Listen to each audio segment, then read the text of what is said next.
నమస్కారం city news కి స్వాగతం. ముందుగా ముఖ్యాంశాలు.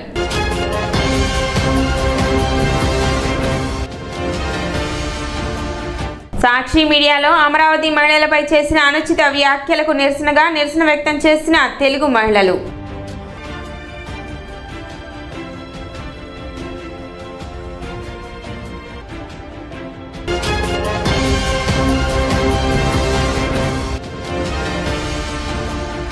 ఈ నెల 21న జరిగే అంతర్జాతీయ యోగా దినోత్సవంలో భాగంగా పట్టణంలో అవగాహన ర్యాలీ.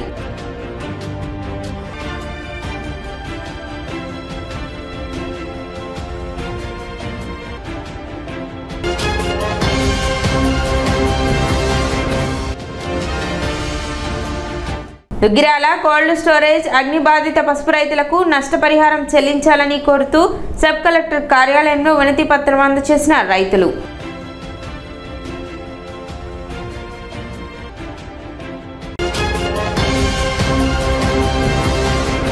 అమరావతి రాజధానిపై విమర్శలు తగవని తెనాలి నియోజకవర్గ Congress party in-charge doctor Chandu Sambasivudu అన్నారు. సోమవారం ఆయన మీడియాతో మాట్లాడారు. సాక్షి ఛానల్ డిబేట్ లో సీనియర్ జర్నలిస్ట్ కృష్ణంరాజు అమరావతి రాజధానిపై అనుచిత వ్యాఖ్యలు చేస్తుంటే కొమ్మినేని శ్రీనివాసరావు దానిని ఖండించకుండా చర్చను కొనసాగించడం దౌర్భాగ్యం అన్నారు. దీనిని కాంగ్రెస్ పార్టీ ఖండిస్తున్నట్లు డాక్టర్ చందు సాంబశివుడు తెలిపారు. ఈ కార్యక్రమంలో Tenali town president Ponnuru Nagasuryasesharao, Tenali town ఉపాధ్యక్షుడు గురపు ద్వారకా శ్రీనివాసరావు, పెనుగొండ శివకుమార్, భీమా రమేష్, శంకరరావు తదితరులు పాల్గొన్నారు.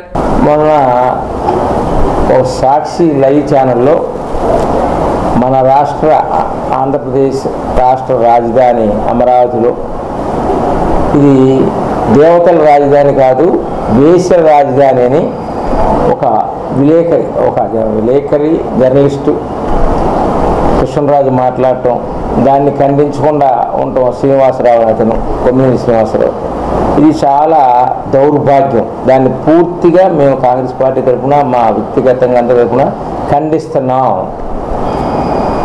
ఇది ముఖ్యంగా గుర్తుపెట్టుకోవాలి మన ప్రాంత నాయకులందరూ కూడా. ఆంధ్రప్రదేశ్ రాష్ట్ర విభజన జరిగిన తర్వాత రాష్ట్రానికి మధ్య భాగంలో ఉంటుందని ఎప్పటి నుంచో గుంటూరు విజయవాడ మధ్యలో 1953, 52లో కూడా రాజధాని కావాలన్నారు. ఇది మొత్తానికి మధ్యగా ఉంటుందని అమరావతిని నిర్ణయించడం జరిగింది అప్పుడు ప్రభుత్వం. అప్పుడు కూడా ఎలక్టెడ్ ప్రభుత్వమే. దాని మీద 2019, 24 మధ్యలో జగన్మోహన్ రెడ్డి గారు కడప నుంచి ఇక్కడికి ఇల్లు కట్టుకుని ఇక్కడే ఉంటానని చెప్తూ ఇక్కడ దీన్ని టార్గెట్ చేయటం, అమరావతిని టార్గెట్ చేసి ఇక్కడ రాజధానికి ఉండకూడదు అంటాం, కర్నూలు, విశాఖపట్నం 3 రాజధానులు అంటాం, తర్వాత దీన్ని శ్మశానం అంటాం. ఇవన్నీ కూడా వైసీపీ చేసిన శుద్ధ తప్పులు. దాని పర్యవసానమే ఇంత ఘోరంగా ఓడిపోవటం. మనిషి స్వభావం ప్రపంచం మొత్తం మీద ఉంటుంది. అది అన్ని దేశాల్లో ఉంటాయి, అన్ని రాష్ట్రాల్లో ఉంటాయి. ఓసారి ఎక్కువ తక్కువ, అది ఒకటి పక్కన పెడితే, రెండోది నేను చెప్పేది మన ప్రాంత నాయకులు కూడా, వైసీపీ నాయకులు ఎవరైనా కానీ, ఏ పార్టీ అయినా అవ్వచ్చు, వైసీపీ అవ్వచ్చు, కాంగ్రెస్ అవ్వచ్చు, తెలుగుదేశం అవ్వచ్చు, ఏ ప్రాంతానికి ఆ ప్రాంతం. మేము ప్రజాప్రతినిధులు చేసాం, కాంగ్రెస్లో కూడా పరిపాలన చేసింది. మనం ఇక్కడి నుంచి గెలిచి వెళ్ళిన తర్వాత మన ప్రాంతం గురించి ఆలోచించాలి, మన ప్రాంత రక్షణ గురించి ఆలోచించాలి. లేదా జగన్మోహన్ రెడ్డికి ఇక్కడ ప్రాంత ప్రజాప్రతినిధులు వైసీపీ నాయకులు కూడా బానిసలు కాదు. ఇక్కడికి అన్ని దానికోసం నేను తెనాలి జిల్లా కావాలని ఇప్పుడు కూడా చాలా గట్టిగా మాట్లాడాం. దాన్ని ఇక్కడ వీళ్ళు చేయలేకపోతే ఇప్పుడు చాలామంది ప్రజలు అంటున్నారు, అప్పుడు మాట్లాడారు తెనాలితే బాగుండేదని. అలా ఎవరైనా కానీ ప్రజాప్రతినిధి అయితే ఈ ప్రాంతాల గురించి మాట్లాడాలి. ఈ అమరావతి ప్రాంతాన్ని కించపరుస్తుంటే పార్టీలకు అతీతంగా అందరూ ఖండించాల్సిన బాధ్యత నాయకుల మీద ఉన్నది అని చెప్పేసి మనం చూస్తున్నాం. మీరు ప్రెస్ని ఇది 4వ ఎస్టేటు, 4th ఎస్టేటు, ఇది ప్రెస్కి జర్నలిజంలో మాకు ఫెసిలిటీస్ కావాలి, అవి కావాలి అడిగేటప్పుడు మీరు నిష్పక్షపాతంగా ఉండాల్సిన బాధ్యత జర్నలిస్టుల మీద ఉంది.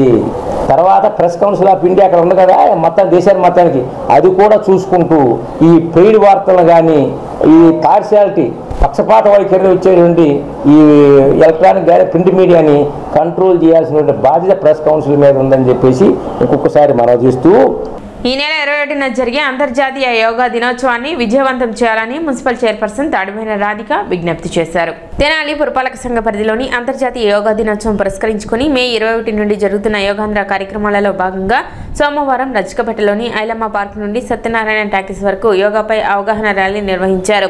ర్యాలీని మున్సిపల్ చైర్పర్సన్ తాడిపోయిన రాధిక జెండా ఊపి ప్రారంభించారు. గాంధీ చౌక్ మీదుగా కొనసాగిన ఈ ర్యాలీ సత్యనారాయణ టాకీస్ సెంట్రల్ కూడల్లో మానవహారంగా ఏర్పడి అవగాహన కల్పించారు.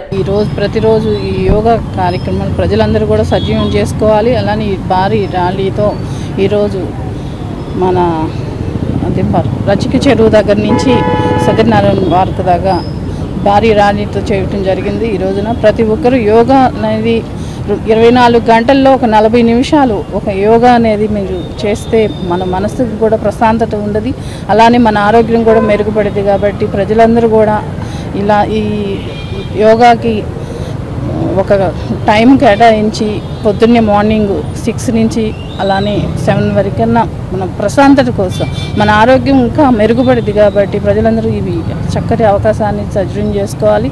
అలానే దాని మీద అవగాహన కోసం ఈ రోజున మన తెనాలి మున్సిపాలిటీ తరఫున ఇలాంటి చక్కటి ప్రోగ్రాం ఏర్పాటు చేస్తాం. కార్యక్రమంలో municipal vice chairman Attota Nagaveni, 38వ ward councillor V Vijayalakshmi, municipal commissioner Bandi Seshanna, assistant commissioner V Lakshmipathi, manager Wilson Jaikar, municipal DE Srinivasulu మరియు మున్సిపల్ ఆఫీస్ అవుట్డోర్ మరియు ఇండోర్ స్టాఫ్, సచివాలయ సిబ్బంది పాల్గొన్నారు.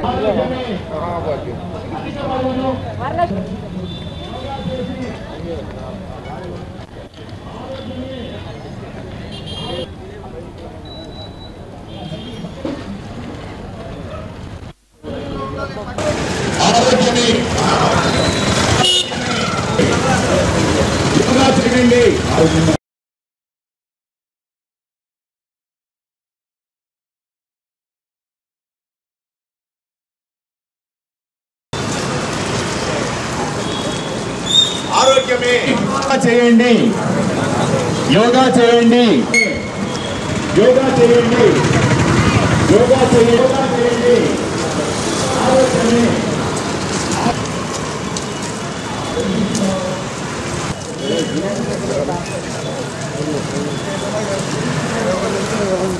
క్లోజ్ మువ్వా సత్యనారాయణ గారి యొక్క సానుభూతి వచ్చినటువంటి వారందరికీ, అలాగే గత నెల 21 నుంచి ఈ నెల 21 వరకు వివిధ దశల్లో ఈ యొక్క యోగా ప్రదర్శన గురించి అందరికీ అవగాహన కల్పించాలనేసి ఈ యొక్క ప్రయత్నాలు కూడా అవుతూ ఉన్నాయి. అందులో భాగంగానే ఈరోజు యోగా ర్యాలీ అందరితో కలిసి చేయండి, అవగాహన కల్పిద్దాము, యోగా ప్రదర్శన గురించి చెప్దామని చెప్పేసి పిలిపించినటువంటి మేరకు జిల్లా కలెక్టర్ ఇచ్చినటువంటి ఆదేశాల మేరకు, సబ్ కలెక్టర్ ఇచ్చినటువంటి ఆదేశాల మేరకు మనం ఈరోజు పట్టణం నందు గౌరవ చైర్పర్సన్ గారు, వైస్ చైర్మన్లు, అలాగే వివిధ ప్రజాప్రతినిధులు అందరం కలిసి, అలాగే రాష్ట్ర సివిల్ సప్లైస్ శాఖ మంత్రి వచ్చినటువంటి సూచనల మేరకు మనమందరం కలిసి ఈరోజు యొక్క అవగాహన ర్యాలీ ఏర్పాటు చేయడం అండి. దీనిలో అందరూ పంచుకున్నారు, చాలా ధన్యవాదాలు.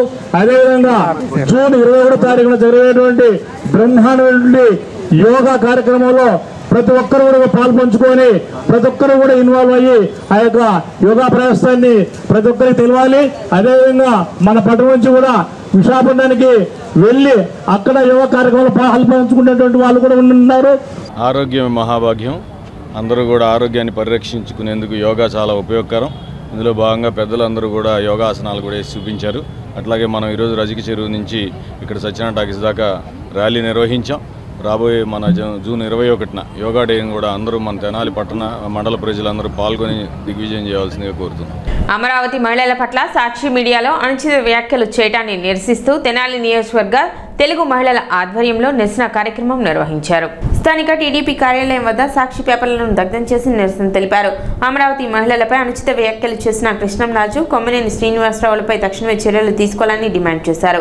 ఆ రోజున అమరావతిలో ఏదైతే జరిగిందో ఆ రోజున అమరావతి కోసం రైతులు స్వచ్ఛందంగా పొలాలు ఇచ్చి వాళ్ళంతా ముందుకొచ్చి స్వచ్ఛందంగా పొలాలు ఇచ్చితే ఆ రోజున వాళ్ళని ఇది అమరావతి కాదు కమరావతి అని చెప్పేసి ఆడవాళ్ళని ఈడ్చుకుంటూ అరెస్టులు చేసుకుంటూ కేసులు పెట్టుకుంటూ ఇష్టానుసారంగా ఆ రోజు ప్రవర్తించారు. ఈ రోజున అమరావతి ఎక్కడ డెవలప్ అయిపోతుందో, బాబు గారికి ఎక్కడ మంచి పేరు వచ్చేస్తుందో, ఎక్కడ అమరావతికి ఏదో జరిగిపోతుంది, మీకు ఎలాగో చేత కాదలేదు ఇటుక పెట్టడం కూడా 3 రాజధానులని చెప్పేసి ఇష్టానుసారంగా చేశారు.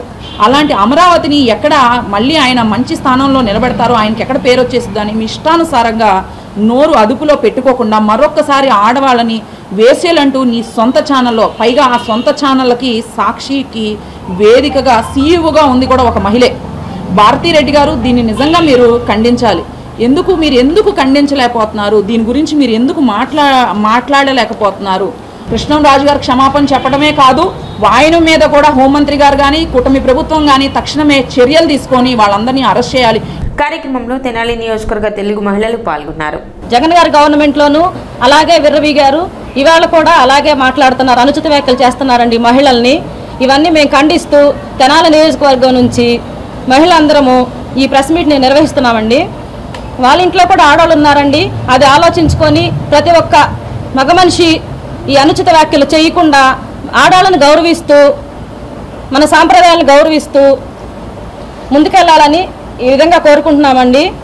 వాళ్ళ మీద మన ప్రభుత్వం ఎన్డీఏ గవర్నమెంటు వంగలపూడి అనిత గారు హోమ్ మినిస్టర్ గారు వాళ్ళ మీద వెంటనే కృష్ణంరాజు గారిని వెంటనే అరెస్ట్ చేయాలని చెప్పి, క్షమాపణ సరిపోదండి, వెంటనే వారిని అరెస్ట్ చేయాలని చెప్పి ఈ పత్రికా ముఖంగా, ఈ మీడియా ముఖంగా మా తెనాలి కాన్స్టిట్యున్సీ నుంచి ఆలపాటి రాజేంద్ర ప్రసాద్ గారి ఆదేశాలతోటి మేము కోరుకుంటున్నామండి. మొన్న సాక్షి ఛానల్లో జరిగిన డిబేట్, పోస్కోర్లు కబుర్లు చెప్పుకునే డిబేట్ ఒకటి ఎప్పుడు జరుగుతూ ఉంటుంది. దాంట్లో కొమ్మినేని అనే ఒక వేశ్య కృష్ణంరాజు అనే మగ వేశ్యను తీసుకొచ్చి ఈ డిబేట్ని పెట్టడం జరిగింది. అందులో ఆంధ్రప్రదేశ్ సెక్స్ వర్కర్లకి మొదటి స్థానంలో ఉంది, అది కూడా కేంద్రం రిలీజ్ చేసిన ఒక రీసెర్చ్లోనని చెప్పారు. మరి ఆ రీసెర్చ్లో ఫస్ట్ ప్లేస్లో ఉంది కర్ణాటక అని. మళ్ళీ నిన్న కొమ్మినేని గారు సంజాయిషి చెప్పడానికి వచ్చారు, కానీ సంజాయిషి చెప్పలేదు, ఎవరికి సారీ కూడా చెప్పలేదు. దాంట్లో టైమ్స్ ఆఫ్ ఇండియాని ప్రస్తావిస్తూ వాళ్ళు పెట్టిన రీసెర్చ్ని చూపించి ఫస్ట్ ప్లేస్లో ఉంది కర్ణాటక అన్నారు. మరి కర్ణాటక రాజధాని బెంగళూరులో ఉన్న ప్యాలెస్, ఆ ప్యాలెస్లో ఉంది ఎవరు? మరి అక్కడ కూడా రాజధాని వేసల రాజధాని అని అంటారా? మరి ఇక్కడ ఉన్న ప్యాలెస్ ఇక్కడ రాజధానిలో ఉంది కదా, మరి ఆ ప్యాలెస్లో ఉన్న వారిని ఏమంటారు? మరి రోజాని ఏమంటారు? ఇంతకు ముందే చూశాను, విడుదల రజనీ గారు కొమ్మినేని గారిని అరెస్ట్ చేశారని చెప్పి, ఎందుకు అరెస్ట్ చేశారు, ఆయన ఏం చేశారు అని మాట్లాడుతుంది. మీడియాలో లైవ్లో ఆయన క్షమాపణ చెప్పారని చెప్తుంది. ఎక్కడ చెప్పాడు క్షమాపణ? నాకు క్షమాపణ చెప్పాలని లేదు, నేను చెప్పింది తప్పు అయితే నేను అందరికీ క్షమాపణ చెప్పడానికి రెడీ, కానీ మా జగన్ గారిని భారతి గారిని బాధ పెట్టేలా ఉన్నాయి ఈ వ్యాఖ్యలన్నీ కూడాను, అందుకే నేను క్షమాపణ చెప్తున్నాను అని చెప్పి మాట్లాడారు. ఇది కూడా ఒక క్షమాపణేనా? ఇటువంటి మాటలు మాట్లాడుకోవడానికి మీ మీడియా ఛానల్ ఉంది. రాష్ట్ర ప్రభుత్వ ఆదేశాల మేరకు అసెంబ్లీ నియోజకవర్గాల వారీగా రూపొందించిన విజన్ ప్లాన్ అమలు కోసం అన్ని నియోజకవర్గాలలో ఏర్పాటు చేసిన ప్రత్యేక కార్యాలయాలను సోమవారం ప్రారంభించారు. CM Chandrababu Naidu vision plan కార్యాలయాలను ప్రారంభించారు. కార్యాలయ ప్రారంభోత్సవం అనంతరం సీఎం చంద్రబాబు అమరావతి నుండి నేరుగా నియోజకవర్గ విజన్ ప్లాన్ అమలుపై నియమితులైన కమిటీలతో ఆన్లైన్లో ముఖాముఖి నిర్వహించారు. తెనాలి పురపాలక సంఘం కార్యాలయంలో వీడియో కాన్ఫరెన్స్ ద్వారా చైర్పర్సన్ తాడిబోయిన రాధిక, కమిషనర్ శేషణ, సిబ్బంది వీడియో కాన్ఫరెన్స్ లో పాల్గొన్నారు. ఈ కార్యాలయాల ద్వారా ఆయా నియోజకవర్గాల విజన్ ప్లాన్ కార్యాచరణ అమలును పర్యవేక్షించడం జరుగుతుందన్నారు. ఇంకొక పక్కన 26 జిల్లాలకు 5 సంవత్సరాల రోడ్ మ్యాప్స్ కూడా క్రియేట్ చేశాం. మండల మున్సిపాలిటీ స్థాయిలో కూడా యాక్షన్ ప్లాన్, జిల్లాలో యాక్షన్ ప్లాన్ కూడా తయారు చేస్తున్నారు. ఫైనల్గా ఇక్కడ ఎమ్మెల్యేలు మీరు కూర్చొని మీకు ఒక టీం ఇచ్చాం కాబట్టి మీ టీం అంతా కూర్చొని ఏమంటే వెట్టింగ్ చేసి వ్యాలిడేట్ చేస్తే అవి ప్రాధాన్యత క్రమంలో మీరు ఆల్వేస్ ఒకటి గుర్తుపెట్టుకోవాలి. నేనేదో ఇక్కడ స్వర్ణాంధ్రప్రదేశ్ ఒక యూనిట్ మనం పెట్టినప్పుడు మీరు పనుల కోసమే ఆ యూనిట్ కాదు, ఈ విషయం మీరు గుర్తుపెట్టుకోవాలి. మనం ఒక స్పష్టమైనటువంటి క్లియర్ కట్ ఇండికేటర్స్ పెట్టుకున్నాం. అది సాధించాలంటే హోలిస్టిక్ అప్రోచ్ చాలా ముఖ్యం. అదే సమయంలో ప్రజా సమస్యలు కూడా పరిష్కారం చేసుకోవాల్సిన బాధ్యత అందరిపై ఉంది. దాన్ని ఏ విధంగా చేయాలనుకున్నప్పుడు మనం 175 నియోజకవర్గాల్లో ఏవైతే మన స్వర్ణ నియోజకవర్గం, దీనికోసం మీ అందరి జిల్లాల్లో చూస్తే జిల్లా మినిస్టర్ గారిలో చైర్మన్ కింద, కలెక్టర్ని ఎగ్జిక్యూటివ్ చైర్మన్ కింద పెట్టి, ఇంకో పక్కన ఎగ్జిక్యూటివ్ వైస్ చైర్మన్ కింద ఎంపీని కూడా పెట్టి అందరిని ఇన్వాల్వ్ చేసి జిల్లా లెవెల్లో మనం ఒక ఆర్గనైజేషన్ క్రియేట్ చేసుకున్నాం. ఇప్పుడు ఒక చిన్న విరామం.